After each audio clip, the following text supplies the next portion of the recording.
कुछ चाहिए आपको असमत साहिबा? नहीं बेटी, तुम बहुत थक गई होगी, जाकर बैठो, मैं जा रही हूँ।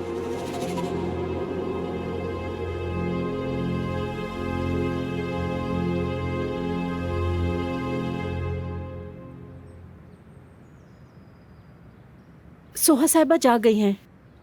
मैंने उन्हें चाय भी दे दी है। अदनान साहब, अगर आप चाहें तो मिल भी सकते हैं। ज़मरुद चलें क्या? अगर तुम्हें अकेले बात करनी है तो मैं जा रही हूँ यहाँ से। चाहो तो आराम कर लो जाकर, मैं थोड़ी देर में आता हूँ।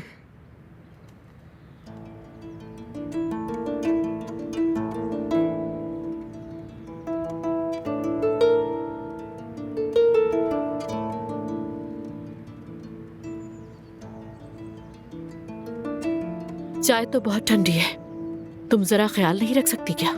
माफ कीजिएगा दानिया साहिबा, मैं अभी गर्म करके ला देती हूँ।